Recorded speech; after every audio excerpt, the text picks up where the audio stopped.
CM Punk addresses Saudi Arabia following a WWE video tease. Plus, find out why a top act signed with WWE and a former AEW champion re-signs. It's all in the Cultaholic Wrestling News right now. Ahead of WWE's return to Saudi Arabia, CM Punk was teased in the video package right at the end. There was a little wink at the camera to CM Punk, and that came up in a roundabout way on CM Punk's Instagram Live, didn't it, Andrew? Yeah, CM Punk was asked if he hates coming to Saudi Arabia, to which Punk responded, "I don't hate coming to Saudi. I've never been to Saudi." Obviously, lots of people have started speaking about this.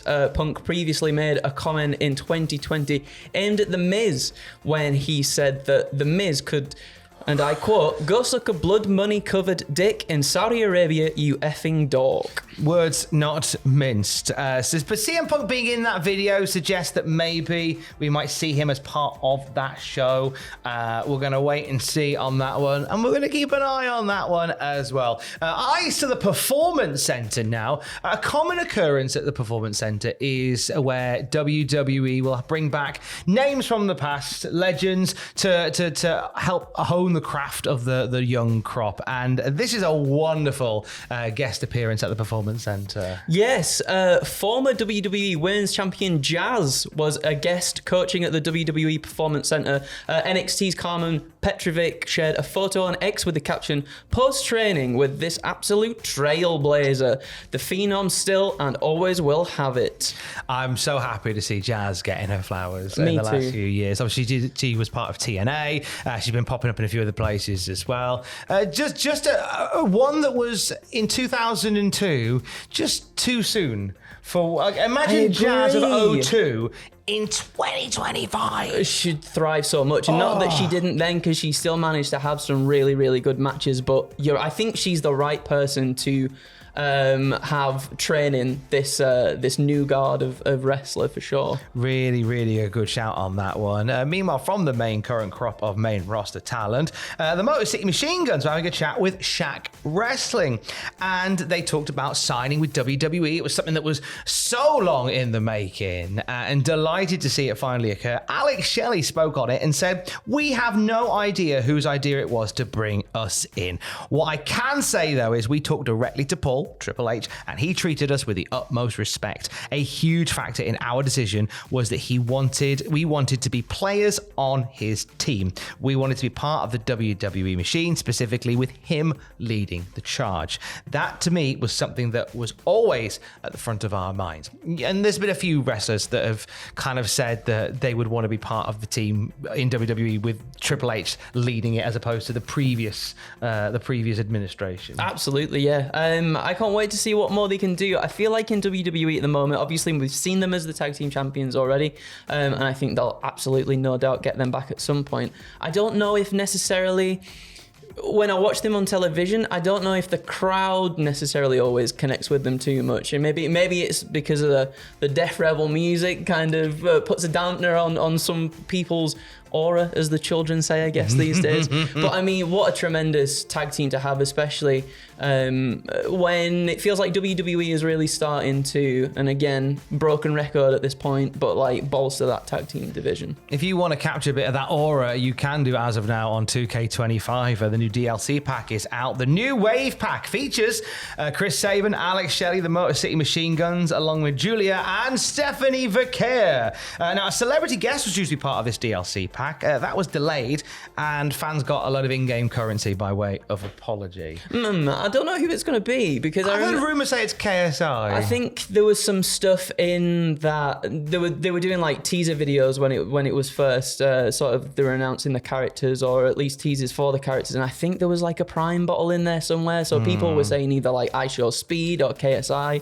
so I could imagine it might be one of them too. Possibly. There is a strong rumour that it could be Barry from EastEnders. I'm I'm personally, I'm getting behind that one. Deirdre was rumored for No Mercy on the N64. There was going to be a whole sort of Deirdre Barlow story arc that when you plugged in the Game Boy, but unfortunately that was dropped. There was a lot of issues between WWE and Corey, which we spoke about years ago, so I'm not going to bring them back up again. You can't really get the neck veins. You can't really get the detail in them in the N64 version. You really struggle. I mean, they did a great job trying to remake the Rover's Return on the N64, but for some reason, it all looked a bit crunched and it just didn't fly. But hopefully Barry from EastEnders will be part of the DLC pack coming up. If not, then he might be part of Duncan Destruction, which is out on June 25th. That's the next DLC pack. Features 5 more wrestlers and 3 NBA players to be announced, along with potentially Barry from EastEnders. Now, let's speak on the reigning WWE United States Women's Champion, Zelina Vega, who has some big plans for her title, Andrew. She does. She was speaking with Good Karma Wrestling. Zelina Vega then expressed her desire to defend the WWE United States Women's Championship outside of WWE in companies such as AAA or Stardom. She said, I mean, I want to defend this title as much as I can. You know, we just had the merge with AAA, so I mean, I'd love to take it out there. I'd love to wrestle Stephanie Vaquer there. You know, that'd be super dope. That's not a word I say very often. I'd love to take it to NXT, wrestle Julia there, or I'd love to take it to, you know, Stardom and go wrestle out there. I think something like that would be brilliant to see, especially so far. And we haven't had these titles for too long at this point, but like sort of seeing that they don't necessarily get defended too much on television, maybe it would be nice and beneficial for them to go to different places and obviously showcase WWE as a brand in these other places, but also give them the opportunity to defend those titles as well. Yeah, I think because they're not being defended, all the more reason to do that. So popping up in AAA, popping up in Stardom, one would love to see it. We'll stay with women's professional wrestling. In AEW, where we have confirmation of a re-signing with AEW now. Yeah, Fightful Select has reported that Willow Nightingale is re-signed with AEW on a multi-year contract.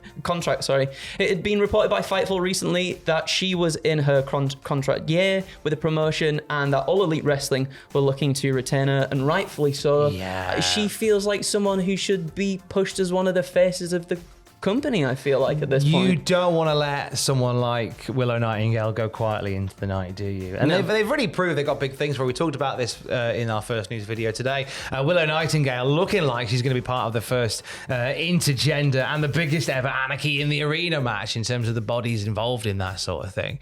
So, yeah, and there's obviously a lot of passion behind her as well. There's a lot of love for her. And I think she's just, she's exactly where she needs to be right now. I couldn't agree more. I think AEW feels like the right sort of landing spot for her, and I think we've barely sort of scratched the surface in terms of what she will do. I want to see her and Mercedes Moné find each other again. That'd be really special at some point. I want to see her go for the AEW Women's World title. Maybe I can't see a Willow Tony story, but I can certainly see a Willow holding that belt at some point down the line as well. That would be really, really special. I had a great chat with Eric Bischoff. In case you missed it, Eric Bischoff, one of the driving forces of the RAF, not the Royal Air Force. We have a joke about that, don't you worry. Real American Freestyle. We talk about some of the misconceptions about amateur freestyle wrestling. We talk about what learns he's taken into this from his previous entrepreneurial endeavors. And of course, we talk about RAF fighter pilots, because why not? And if you're a fan of the Cultaholic Classic Nitro review, it's a little treat for you right at the very end from Eazy-E himself. That is exclusively on the Cultaholic Wrestling News podcast feed. And of course, for the latest wrestling news at any time, you can check out cultaholic.com. Kiss, kiss! Love you, bye!